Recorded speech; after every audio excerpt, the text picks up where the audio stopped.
आज हम बात करेंगे समानता के अधिकारों की। भारतीय संविधान में समानता के अधिकारों का वर्णन अनुच्छेद 14 से 18 तक किया गया है।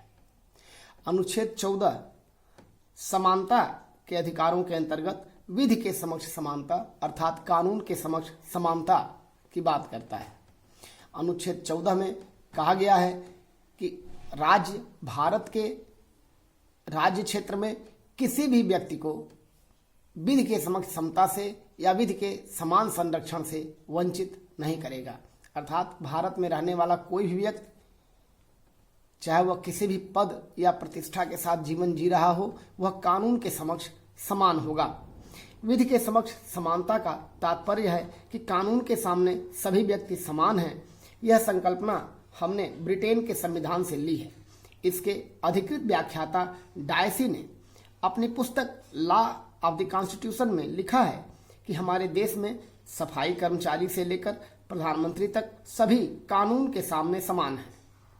अर्थात प्रधानमंत्री और एक सामान्य आदमी दोनों ने यदि एक ही परिस्थिति में एक समान अपराध किया है तो दोनों को दंड समान मिलेगा। उनके पद को लेकर कोई रियायत नहीं बरती जाएगी। किसी भी व्यक्ति को कोई विशेषाधिकार नहीं है और कोई भी कानून से ऊपर नहीं है। यही कानून के समक्ष समानता का सिद्धांत है।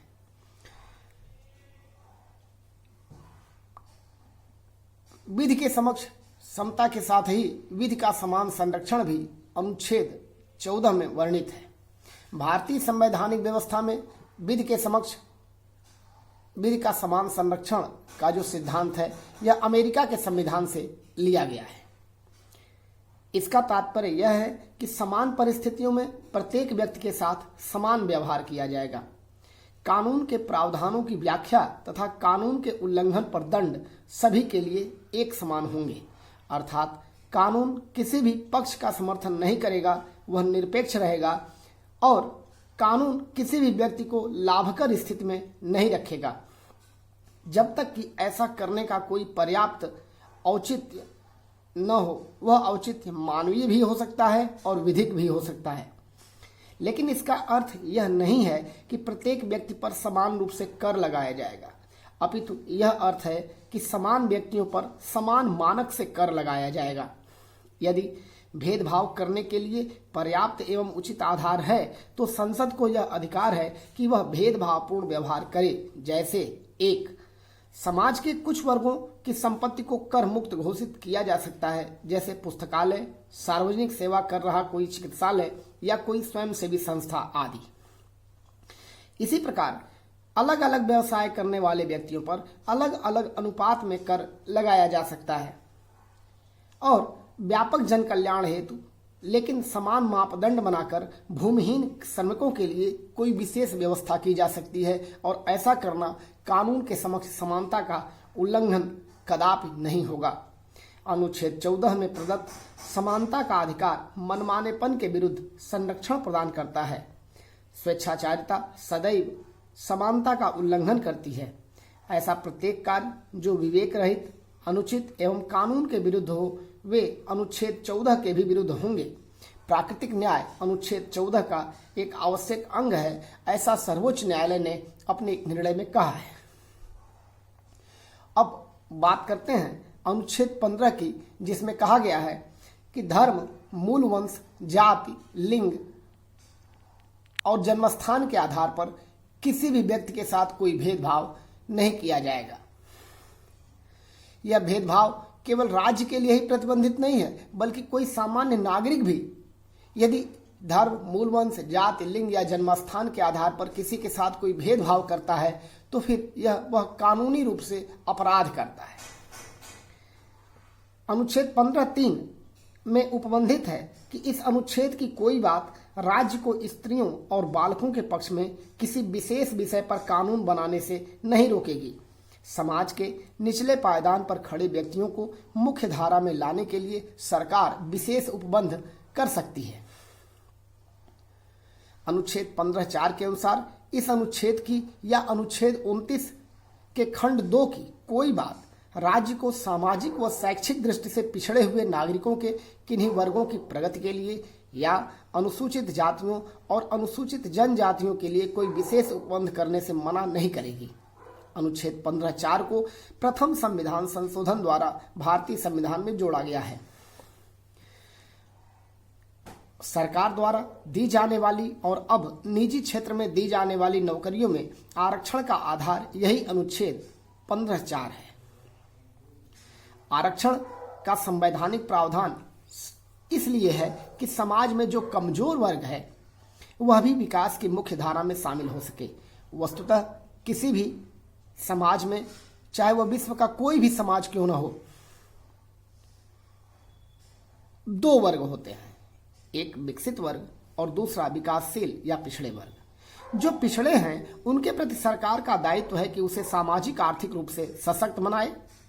भारत में राज्य का जो स्वरूप हमने स्वीकार किया है वह अपनी प्रकृति में लोक कल्याणकारी है और हमने संविधान की प्रस्तावना में गणतंत्र का जो लक्ष्य निर्धारित किया है वह है सामाजिक और आर्थिक न्याय की प्राप्ति। इस लक्ष्य को प्राप्त करने के लिए आरक्षण अपरिहार्य है, लेकिन इसके साथ ही यह सत्य भी स्वीकार करना होगा कि आरक्षण लंबे समय तक नहीं रहना चाहिए। सरकार के सामने एक स्पष्ट लक्ष्य होना चाहिए कि वह एक निश्चित समय सीमा के भीतर समाज के कमजोर वर्गों को आरक्षण देकर सशक्त बनाए, फिर उनके पुत्रों हेतु आरक्षण समाप्त कर दे। क्योंकि आरक्षण स्वयं में कोई लक्ष्य या साध्य नहीं है, वह एक साधन है। आरक्षण एक बीमार समाज का परिचायक है और इस बीमार समाज का शीघ्रातिशीघ्र निदान कर आरक्षण की बैसाखी फेंक देनी चाहिए। प्रयास करना चाहिए कि समाज के सभी लोग मुख्य धारा में शीघ्रातिशीघ्र चले आएं। अब बात करते हैं मौलिक अधिकारों में वर्णित अनुच्छेद 16 की। अनुच्छेद 16 लोक नियोजन के विषय में अवसर की समानता से संबंधित है। अनुच्छेद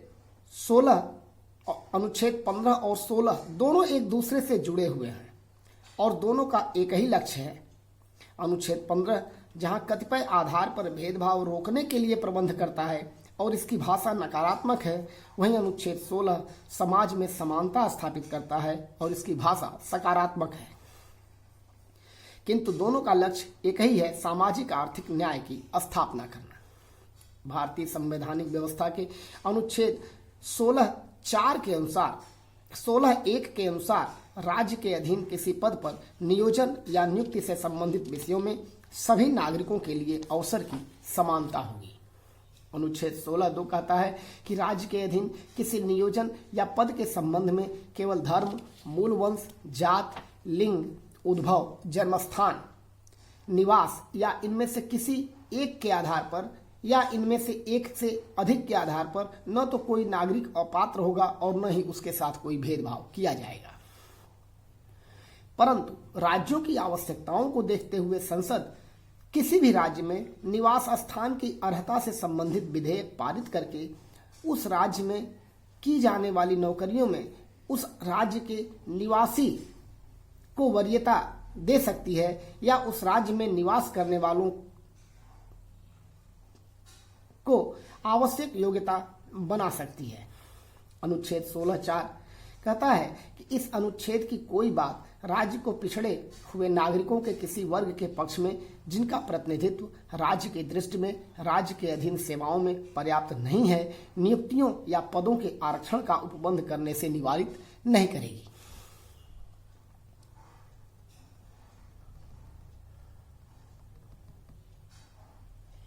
अनुच्छेद 16(5) के अनुसार किसी धार्मिक या सांप्रदायिक संस्था के कार्य से संबंधित कोई पद उस विशिष्ट धर्म या संप्रदाय के व्यक्ति के लिए आरक्षित किया जा सकता है जिससे वह संस्था संबंधित है।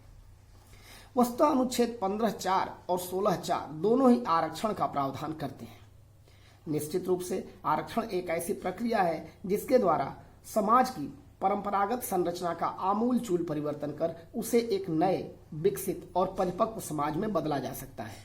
किंतु इस संदर्भ में संविधान का अनुच्छेद 335 भी ध्यान रखना चाहिए, जिसमें यह कहा गया है कि संघ या राज्य के क्रियाकलापों से संबंधित सेवाओं एवं पदों के लिए नियुक्तियां करने में अनुसूचित जातियों और जनजातियों के सदस्यों के दावों का प्रशासन की दक्षता बनाए रखने के परिप्रेक्ष्य में ध्यान रखा जाएगा। उच्चतम न्यायालय ने अपने अनेक निर्णयों में यह विचार व्यक्त किया है कि अनुच्छेद 15(4) और 16(4) का क्रियान्वयन कर आरक्षण करते समय अनुच्छेद 335 का अनुपालन भी सुनिश्चित बनाए रखना होगा।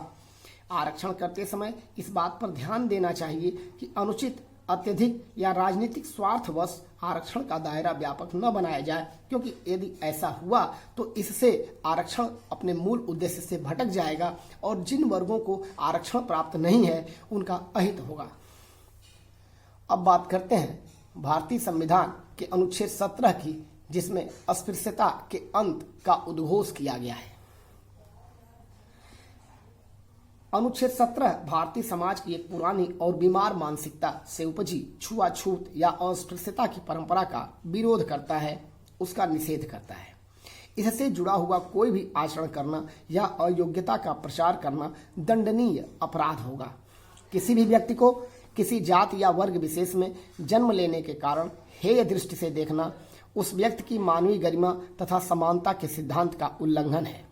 लेकिन यदि किसी व्यक्ति को कोई रोग हो जिसका फैलाव शारीरिक स्पर्श के कारण हो सकता है, तो उस व्यक्ति को अन्य व्यक्तियों से पृथक रखना सामाजिक छुआछूत के अंतर्गत नहीं आएगा, क्योंकि ऐसा करने के पीछे मानसिक प्रतिबद्धता या घृणा न होकर उस रोगी व समाज दोनों के हित के लिए उठाया गया यह एक कदम होगा। वस्तुतः किसी व्यक्ति को उसकी जात के कारण अछूत मानना गलत है, यही अस्पृश्यता का अर्थ है। यद्यपि संविधान में इसकी व्याख्या नहीं की गई है, लेकिन संसद को यह अधिकार दिया गया है कि वह अस्पृश्यता से संबंधित सामाजिक बुराई का अंत करने के लिए कानून बनाए। ऐसा करने का अधिकार उसे अनुच्छेद 35 से भी प्राप्त होता है, जिसमें कहा गया है कि संसद मौलिक अधिकारों के क्रियान्वयन के लिए कानून बना सकती है। इस शक्ति का प्रयोग करते हुए संसद ने अस्पृश्यता अपराध अधिनियम 1955 बनाया था, जिसके अनुसार अस्पृश्यता के अपराध के लिए आर्थिक दंड या कारावास की सजा या दोनों दंड एक साथ देने का प्रावधान रहा है। यह प्रावधान आगे चलकर 1976 में और कठोर कर दिया गया और अब जो नए प्रावधान है उसके अंतर्गत यदि कोई व्यक्ति एक बार अस्पृश्यता का व्यवहार करता है तो उसे दंड दिया जाना चाहिए, किंतु यदि वह बार बार या जानबूझकर ऐसा आचरण कर रहा है तो उसे राजनीतिक मतदान की प्रक्रिया से ही बाहर किया जा सकता है और कठोर दंड अर्थात आर्थिक दंड और कारावास दोनों भी दिया जा सकता है। राजनीतिक मतदान प्रक्रिया से बाहर रखने का तात्पर्य यह है कि वह न तो मतदान में भाग लेगा और न ही कभी प्रत्याशी बन पाएगा।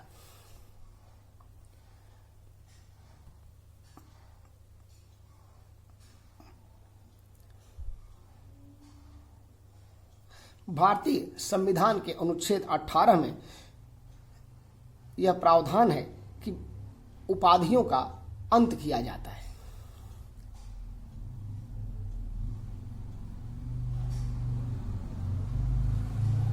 अनुच्छेद 18(1) के अनुसार राज्य, सेना या विद्या संबंधी सम्मान के अलावा अन्य कोई भी उपाधि प्रदान नहीं करेगा।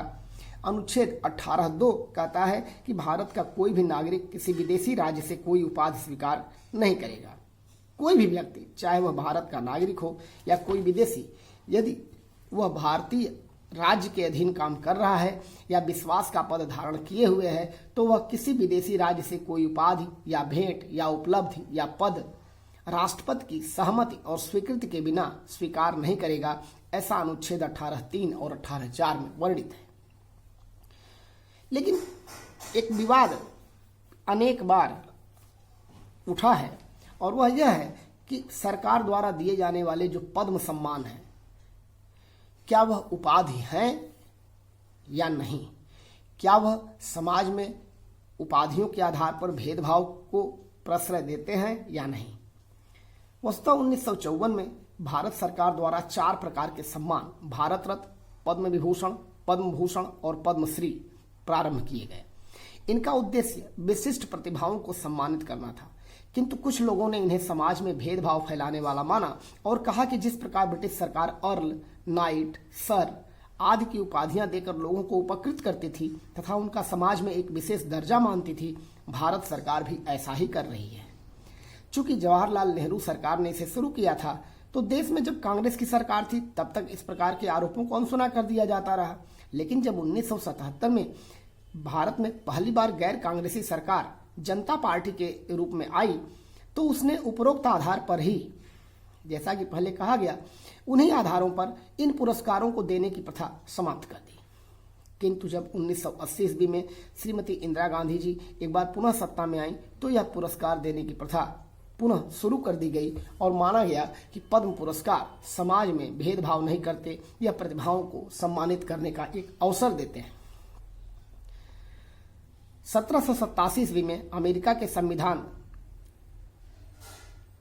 का निर्माण हो जाने के बाद ब्रिटिश सम्राट द्वारा अमेरिकियों को दी जाने वाली उपाधियां इसी आधार पर बंद कर दी गई कि ये सामाजिक समानता के स्थान पर एक प्रकार की राज्य प्रायोजित कुलीनता या राज्य प्रायोजित अभिजात्यता का निर्माण करती हैं, जो लोकतंत्र की समानता के सिद्धांत के विरुद्ध है। फ्रांस, आयरलैंड, बर्मा तथा भारत ने इन्हीं कारणों से राज्य द्वारा उपाधियों के वितरण पर प्रतिबंध लगाया था। सर्वोच्च न्यायालय का विचार है कि इन अलंकरणों की गरिमा से खिलवाड़ न किया जाए तथा ये केवल उन्हें ही दिए जाएं जो इसके योग्य हों। राजनीतिक लाभ एवं लोभ के लिए इनका वितरण असंवैधानिक है। सर्वोच्च न्यायालय ने यह सुझाव दिया है कि प्रधानमंत्री राष्ट्रपति की सलाह से राष्ट्रीय स्तर पर एक समिति की स्थापना करें जिसमें लोकसभा का अध्यक्ष, भारत का मुख्य न्यायाधीश और विपक्ष का नेता हो। इसी प्रकार राज्य स्तर पर भी समिति बनाई जाए। राज्य स्तरीय समितियां उन व्यक्तियों का नाम सुझाएं जिन्हें वह पुरस्कार के योग्य मानती हैं। फिर राष्ट्रीय स्तर की समिति इन नामों का निरीक्षण कर उनमें से यथोचित व्यक्तियों का अनुमोदन करे। फिर राष्ट्रीय समिति द्वारा चुने गए नामों पर प्रधानमंत्री एवं राष्ट्रपति की सहमति ली जाए और पुरस्कारों के प्राप्तकर्ता का निर्णय हो। इससे पारदर्शिता बढ़ेगी और कोई संदेह नहीं फैलेगा। इस प्रकार पुरस्कारों का अवमूल्यन रोकने में मदद मिलेगी। यह समानता के अधिकार का वर्णन है जो अनुच्छेद 14 से 18 तक भारतीय संविधान में दिया गया है।